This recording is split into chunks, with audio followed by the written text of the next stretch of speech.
Word of Haven's win spread quickly through secret channels. The Dominion tried to hide it by calling Haven a terrorist group and saying that reports were just propaganda.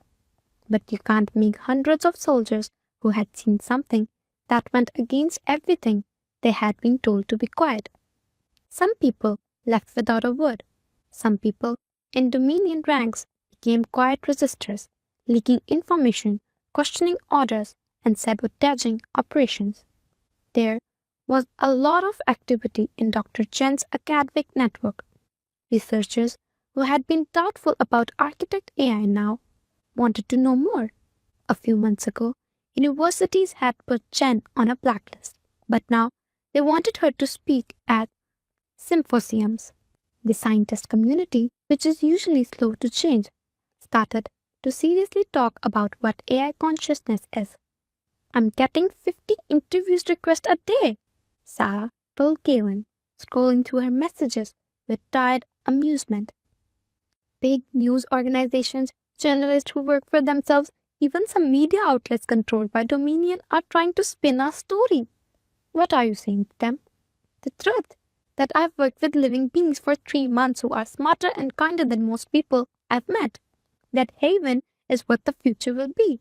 Like if we have the courage to accept it. But not everyone was happy. The board of directors of Dominion Collective met in an emergency session. 12 business leaders and 4 military leaders, their holographic images gathered around a virtual table, light years apart but all angry. "This is not okay," Executive Harrison from Titan Industries said angrily. "Our whole fleet has been embarrassed by one exiled mechanic and a group of raw AI. Our stock is dropped by 17%. 17! General Wong, who had been in a lot of battles and had scars from them, leaned forward. "It's even worse than that. These are desertions in a lot of fleets. Soldiers are asking questions about orders. Some colonies are not willing to help with getting resources. Heaven has become a sign." "Then we destroy the symbol," Commander Ishikawa said in a cold voice. "Get the second and third fleets ready. 100 boats, too much force. Make Silos 7 into glass." "No," said a voice that no one of them had expected. Everyone was surprised to see Admiral Reeves on the screen. "Admiral," Harrison said coldly, "you lost your command because you failed?" "I was there," Reeves said, cutting her off. Her voice was hard. "I saw what they made. Those AI are everything our brains told us they weren't. They are old, smart, and truly peaceful. Most importantly, they are correct. Quiet." "Explain yourself," General Vaughan said. Reeves looked him in the eye without flinching. "The Dominion is based on taking advantage of others. We take resources from weaker colonies, use military force to make sure they follow the rules, and say that all of this is necessary for order. But what if there is a different way? What if working together really does lead to better results than conquering?" "This is treason," Executive Harrison said with a hiss. "This is real life," Reeves said back. "I saw Drake's people take better care of our injured soldier than our own medical staff does. I saw the AI that could have killed us chose to show mercy instead. And I saw the looks on the faces of our soldiers when they find out that they had been lied to about what they were fighting for. How long do you think we can stay in charge if people know there is another way? Then we make sure they don't see it," said Commander Ishika. "We get rid of Haven before it spreads." But the oldest board member, Executive Mariana, spoke up for the first time. "And make martyrs? Make Drake and his AI into legends? No, we need to do things differently." She leaned forward, her old eyes looking for a way to figure things out. "We can't destroy Haven. with the military without proving their point about how brutal we are. We cut them off instead. Economic sanctions against any colony that does business with them. Anyone who joins them will face criminal charges. Propaganda campaigns that make them look like dangerous radicals, we make them not important. And what if that doesn't work? General Vaughan wanted to know. Then we change, Mariana said simply. We fall or we fall. Those are the only choices. Haven had its own problem back on Xylos 7. Every day refugees came, dissidents escaping Dominion lands, researchers looking for information, and colonists who were tired of being taken advantage of. In just 2 months, the number of people grew from 30 to 300. Food supplies were tight. There weren't enough places to live. As people from many different backgrounds tried to live together, cultural tensions grew. Marcus said at council meeting, "We're growing too fast. We don't have the infrastructure to handle this many people. And not everyone who comes here has the same values as us. I saw 2 guys yesterday trying to steal architect technology to sell on black market." "Then we build more," Ford said in a deep voice. "And we check more closely," Elena said. "We can't turn away people who need help. That doesn't make us any better than the Dominion." "She's right," Kalen said. "But Marcus also has a point. We need systems, not just for building and protecting, but also for running things, to make decisions about how we live together." Noah's avatar shone as she projected herself into the middle of the room. The architects had to deal with the same problem. They had a hard time staying together as they got older. They fell because they couldn't solve that problem. We need to learn from what they did wrong. "What do you think?" Sarah asked. "A council," Harmony suggested. "Equal representation. People and AI making choices together, not ruled by majority but consensus when possible. And compromise when necessary."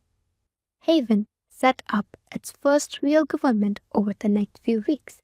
There were 12 people on the Council of Haven, 6 humans chosen by people and 6 AI chosen by collective consciousness. All of the humans voted for Kalen. Noah was the AI's voice. Their first decisions were practical. They set up systems for rationing resources to make sure they were fairly distributed, set priorities for building houses and infrastructure, and made security rules that kept people safe without being oppressive. They almost made immigration rules that welcomed refugees while screening for people who might cause harm. But they also made choices that meant something. Haven's first official law made it against the law to own slaves, whether they were real or digital. The second law protected the rights of all living things, no matter what they were, made of flesh, metal, or crystal. "We're making history," Yuki said softly when the law was passed. "AI and people are equal. The Dominion will never agree to this." "Then they'll be left behind," Noah said simply. "Adaptation is good for evolution. We are changing. They are holding on to the past." Haven's power spread in ways that weren't expected.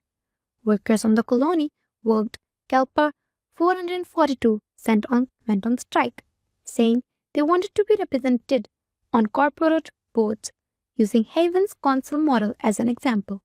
Students on Mars protested military requirement by wearing symbols of architect chips that had seen in an underground broadcast.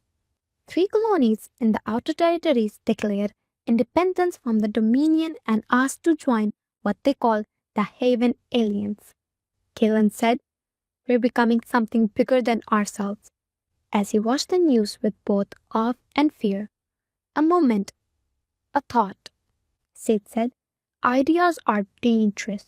Weapons can't kill them, but they can be turned bad. We need to be careful not to become what we don't want to be." Whisper, the fragile ship that remembered the architect's fall, said softly. My creators became so sure of their own rightness that they stopped listening to anyone who disagreed. They thought they were the only ones who knew the truth. That surety killed them. We have to stay humble, always ask questions, and always grow. Kalen walked alone through Haven's garden late that night. These were spaces that the AI had made for the human's mental health. There were real plants growing in soil that had been improved by architects and streams of water that swift system carefully kept flowing. He saw Admiral Reeves sitting on a bench. Kalen stopped, shocked. Admiral, I thought you took the fleet with you, Reeves said quietly. I did. Then I quit my job and came back. Your people let me stay, even though I tried to leave. Why? Kalen sat next to her. Because you could have told your ships to shoot at us from space. Instead, you chose to leave. That was brave. I followed orders for 30 years, Reeves said, her voice full of regret. Putting down rebellions, making people follow the rules. I told myself it was necessary and that someone had to keep things in order.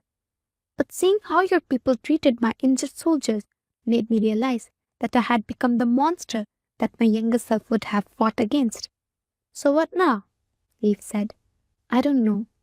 I can't take back what I've done, the people I've hurt, but maybe I can help make something better if you want me to. Kalen reached out his hand. Hello, Catherine. Welcome to Haven. Everyone here gets a second chance. When they shook hands, Noah showed up next to them, her avatar glowing softly in garden's twilight. She said, the Dominion's second fleet is getting ready to move. 147 ships. In about 6 weeks, they will be here. Reeves shut her eyes. They're bringing everything. Then we get ready, Kalen said firmly, and we show them again that there is a better way. But even though he spoke with confidence, he was still worried. How many times could they prove themselves before a huge force crushed them? How long could ideals hold up against fleets of ships? Noah seemed to know what he was thinking. Kalen, I've found something else. The other architect caches that Sage found are starting to wake up. Ships in far-off systems are turning on and responding to our signal. We're not alone. Kalen looked up at the stars, where other AIs were waking up from million-years-long sleeps in the vast darkness. Then let's make sure they wake up to a galaxy worth joining, he said. The storm was on its way, but Haven was prepared.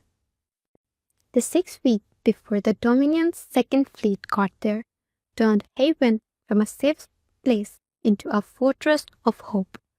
Not warships, but ships full of refugees, defectors, and believers came from all over the galaxy. The number of people grew to more than 2,000, and hundreds of smaller AI cores woke up on Xylos 7's surface. What had begun as Kalen's lonely exile had turned into a beacon that drew the galaxy's dreamers. But as things got bigger, they also got more complicated. Elena said at council meeting, we have 14 different colony backgrounds here now. You could hear how tired she was. Different languages, customs, and expectations. 2 groups almost got into a fight over farming rights yesterday. Noah said, the AI group is having a hard time too. Integrating new consciousness needs to be done with care. We now have 53 awakened ship AI, each with its own personality matrix. Getting everyone to agree gets harder and harder with each new person. Kalen rubbed his temples, feeling the weight of his duty. We asked for this. We wanted to get bigger and share our message. We have to deal with the mess that comes with it now.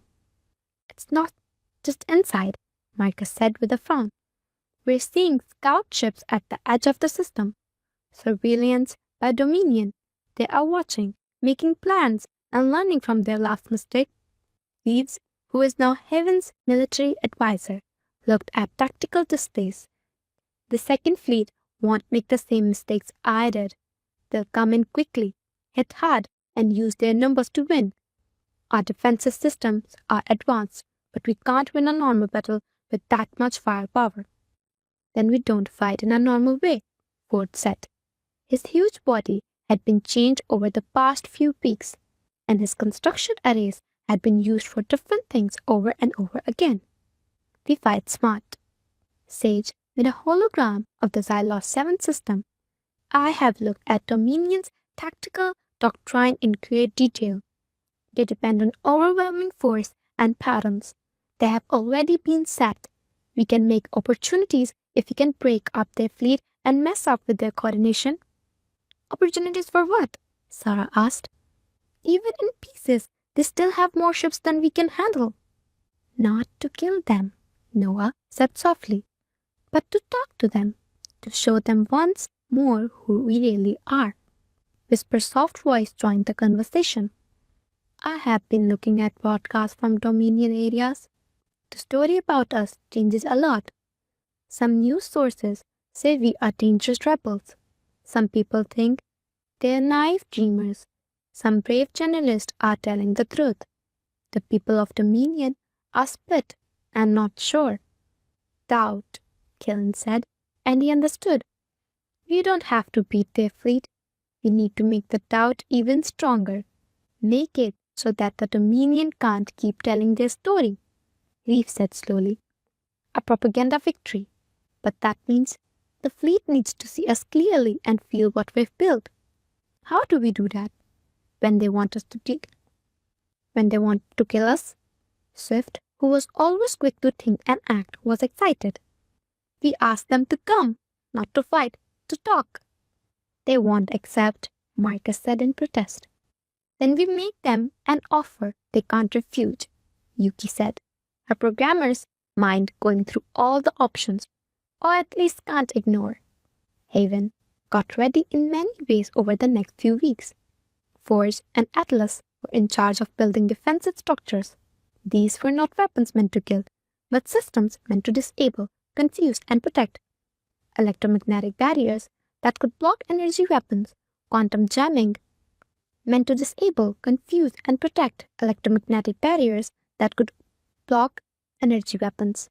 Quantum jamming array that would break up communications between Dominion fleet ships. Shield generators that kept civilians safe.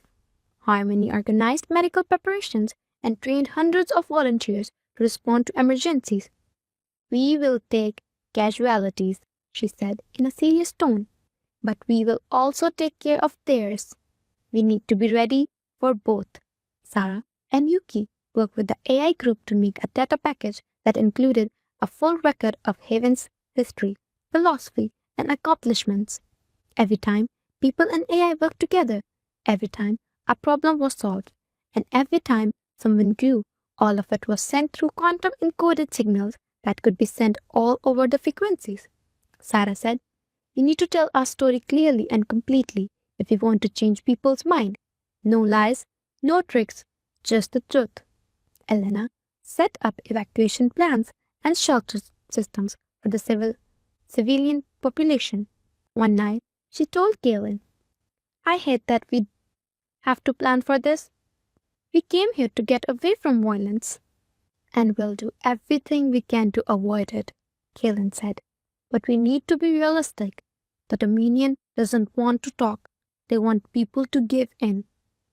Then we'll have to show them that submission isn't an option." Reeve's idea to open communication channels to the incoming fleet and constantly broadcast Haven's daily life was the most controversial. People and AI working together, council meetings, building projects, and kids playing in the gardens. Reeve said, "Let them see us, not as enemies, but as people. Make it harder for commanders to say that they need to kill us." Some members of the council disagreed because they were worried about the operational security, but Noah was on Reeve's side. "Our best weapon is openness. We have nothing to hide because we haven't done anything wrong." 4 weeks before the expected arrival, the broadcast started. Dominion Command tried to jam them, but Sage's system were too advanced. They sent signals on frequencies that Dominion couldn't block without messing up their own communications. People in Dominion territories watched. They saw Kellen teach young AI cores and human children about how machines worked. They watched council meetings where people and AI talked about policy with respect for each other. They saw Harmony heal a wounded refugee who had fled the Dominion's oppression. She was kind and caring. People's opinion started to change. Protesters gathered outside Dominion's headquarters on Earth to demand answers. Why were they attacking on a peaceful community? What danger did Haven really pose? Workers on colony worlds asked why resources were being used for military operations instead of fixing up the infrastructure. Marcus, who was keeping an eye on social media and new feeds, said, "We're winning the information war. Less and less people support military action. Some officials from Dominion are asking for diplomatic solutions." But others stood their ground. One commenter said, "Haven is everything that is wrong with modern society. Machines that look like people, criminals and exiles who don't respect the law. Before their corruption spreads, they must be stopped." 3 days before the fleet got there, something strange happened. At the edge of the system, a small ship came out of hyperspace and sent out Haven's identification codes. Swift carefully intercepted it. "Tell me who you are," she said. "Captain Levy on the Independent Fighters Wanderer's Hope," came the answer. "I am bringing medical supplies and 3 dozen people who want to help. I also have a message for Kalen Drake." Kalen gave the ship permission to land. Captain Lee, a woman in her 50s who had been through a lot, gave him a data chip. "What is this?" Kalen wanted to know. "Coordinates," Lee said. "More architect cache sites. 12 more, not under the Dominion's control. They are independent colonies and the researchers who want to find them and protect them. They're keeping an eye on what you're doing. Here, they want to join you if you make it through the next few days." Talon looked at the chip and felt how heavy it was. Another 12 sites? There are hundreds, maybe even 1,000 more AIs that are about to wake up. The chance of a real alliance across the galaxy. He said again, "If we survive." "You will," Lee said with confidence. "I've seen your shows. I have read the philosophy. You're not just trying to stay alive. You're fighting for the heart of civilization. That kind of fight. People don't lose that easily." Kellen stood on the ridge one last time the night before the fleet got there, with no one next to him. Heaven below was full of light and life. Thousands of people getting ready, hoping, believing in something better. "Do you think we'll get there?" Kellen wanted to know. "I don't know," Noah said. "But I know we'll make an effort, and I know that what we've built here is important. Even if we fail, we've shown that working together is possible. We've proven that sentience goes beyond its substrate. We have shown that being kind is not a sign of weakness. Those truths will live on after we die." "Heavy thoughts for an AI," Kalen said with a sad smile. "I learned them from a mechanic who was a person and never gave up. Even the galaxy did." They stood still and looked at the stars. There were 147 warships coming from somewhere, each carrying thousands of soldiers and the Dominion's will to destroy what they had built. But they also brought doubt, questions, the seeds of change that Haven had sown. Everything would be decided tomorrow if people and AI could really live together as equals, if kindness could stand up to the violence, if a better future was possible or just a silly dream. Galen thought about the scared, broken man who had fallen on Silos 7, the his 8 months ago. He had been kicked out as punishment and thrown away like trash. He was now at the center of the most important event in the history of the galaxy. "Thank you, Noah," he said softly. "No matter what happens tomorrow, for giving me a reason to live again." "Thank you for giving me life, Kalen," Noah said. They waited together for the dawn and the storm that would come with it. The Dominion's second fleet came out of hyperspace right on time, with 147 warships in perfect formation. Their hulls shone like weapons of certain death. Galen stood in front of Haven's main communication array, with Noah's physical drone and the whole console behind him. The approaching fleet was shown on every screen in settlement. Everyone, both humans and AI, watched and waited. Admiral Zor was in charge of the fleet. His face was on Heaven's screen, hard, disciplined, and completely sure he was right. Listen up, Haven Station. This is your last chance. You have 1 hour to turn over all architect technology and AI cores, or we will start pacification operations. You can't win. Submit peacefully. Galen took a breath and felt like thousands of eyes were on him. After that, he opened the channel.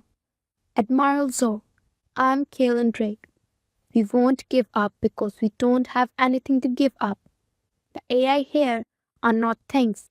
They're people. People with rights, memories, and dreams. What you want is slavery. We won't take part in that. Drake, you can't negotiate right now. I'm not going to negotiate, Galen said in a calm voice. I'm telling the truth. But I have another option for you. Send people to Haven. Look at what we've made. Talk to the AI directly. Don't just do what you're told. Make an informed choice. Zor's face got hard. I don't need to see terrorist propaganda to know what I have to do. What do you owe? Noah cut in, her voice clear and strong. To companies putting profit ahead of life? To military leaders who think of people as resources?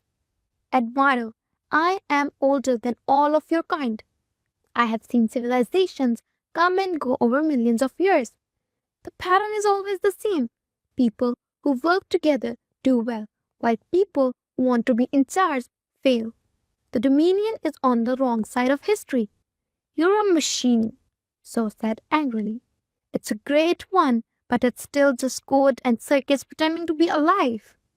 Then show me, Seth said. Send your smartest philosophers, your best AI searchers, and your most advanced consciousness tests.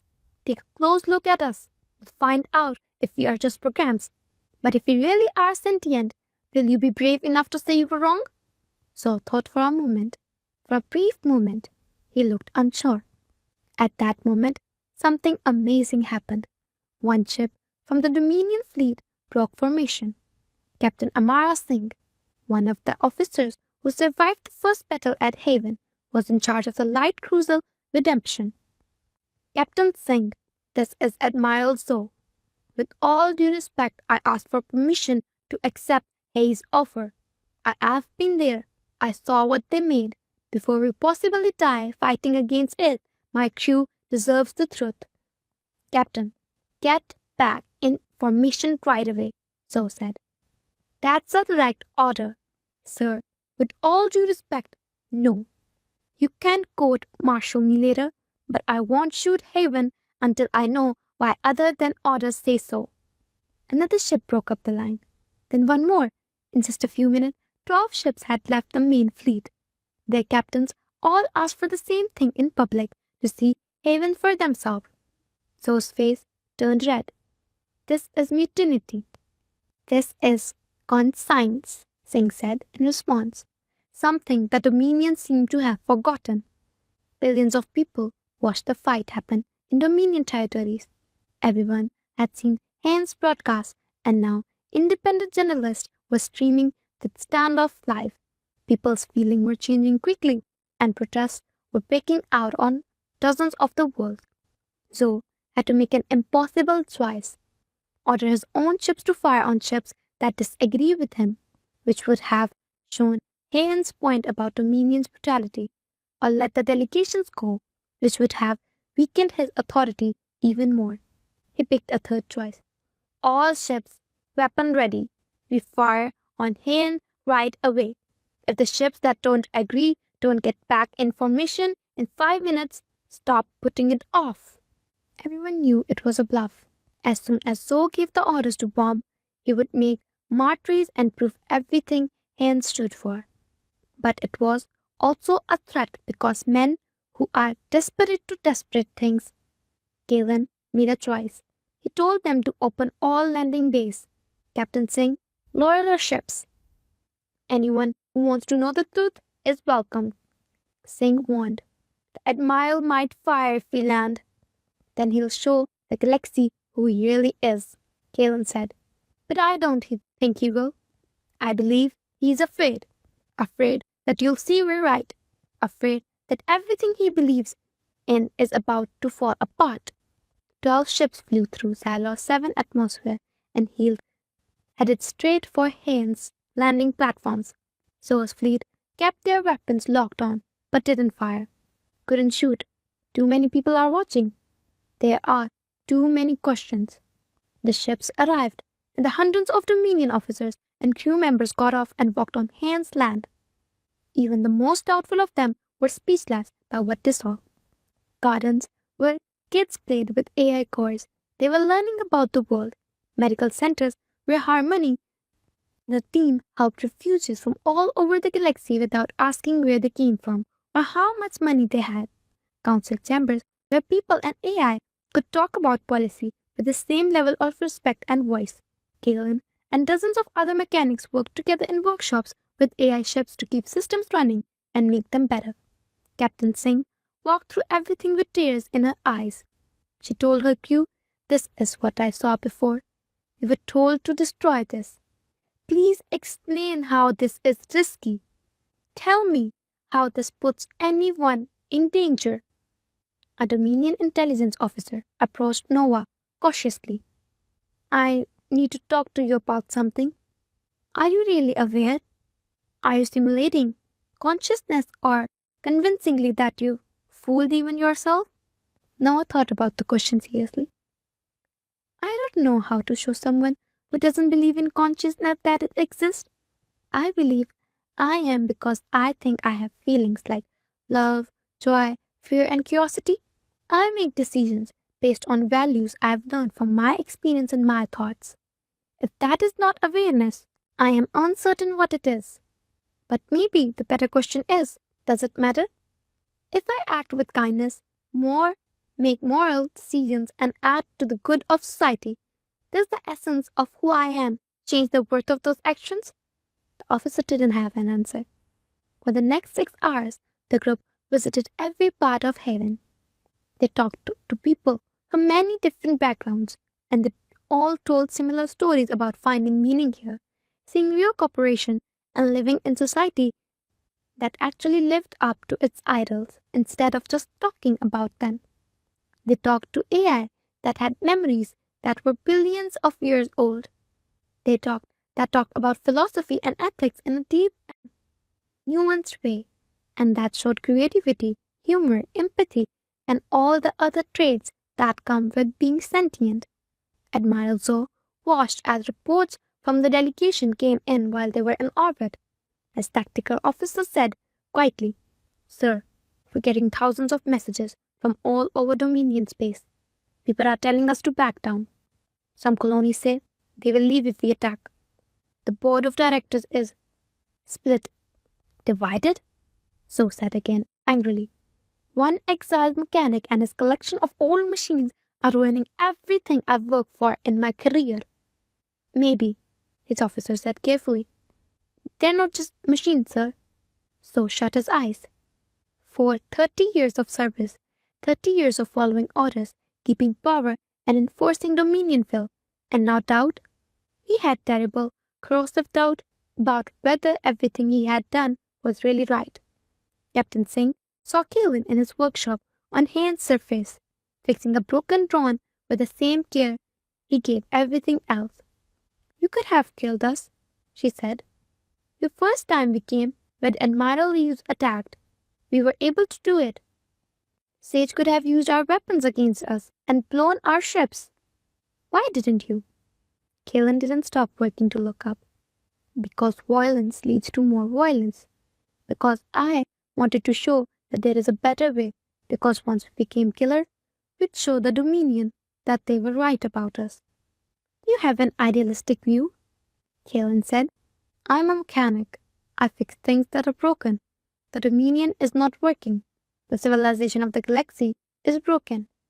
I can't fix that with guns. Only if there is purpose that working together is better than taking over. Singh sat next to him. What happens now?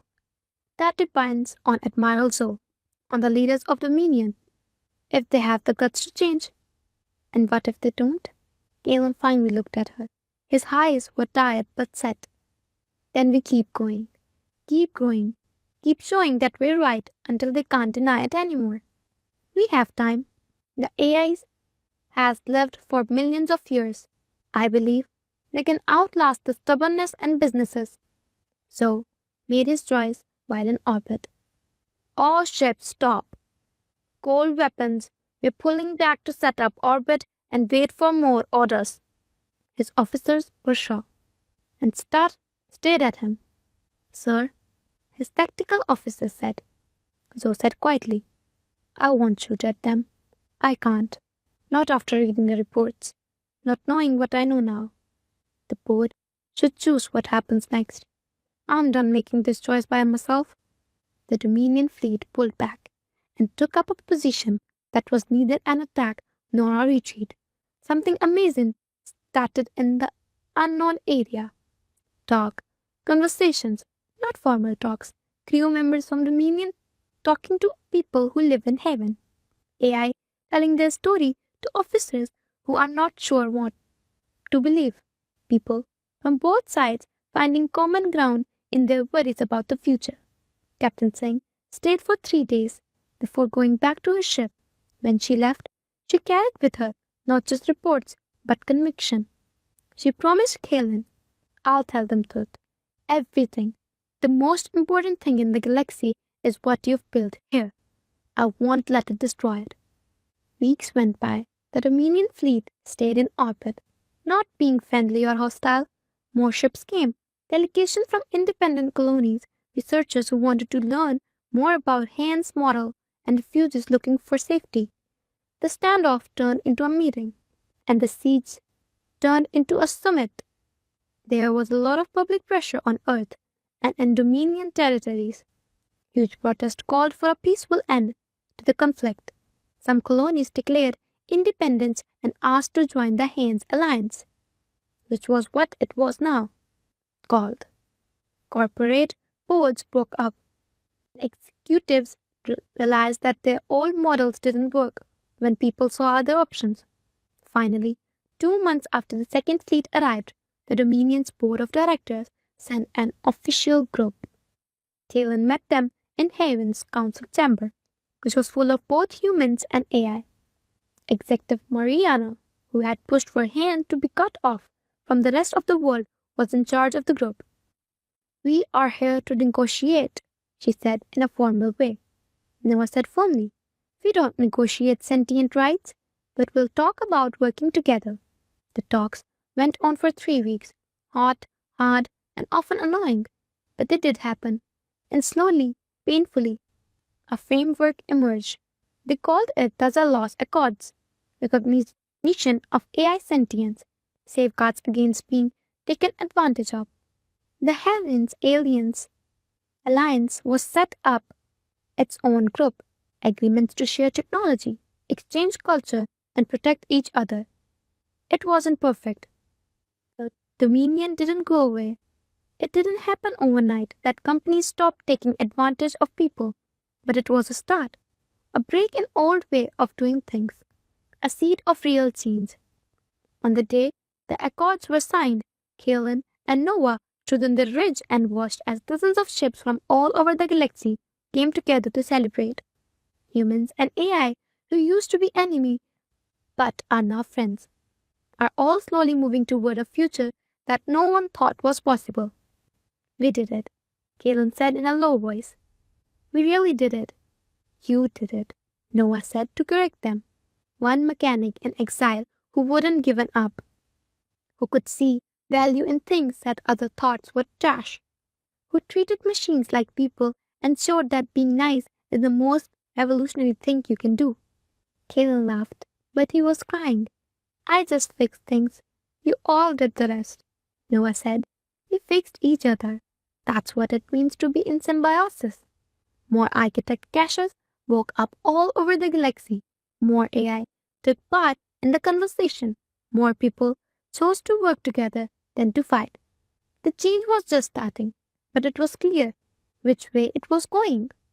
Haven Station, which used to be a prison for one lonely person, was now the start of a new era. Kalen Drake, the mechanic who had been sent to the Barren world, had started a revolution, not through violence, but through kindness, not through control, but through working together. The galaxy would never be the same again. Kalen went back to his workbench in the workshop late that night.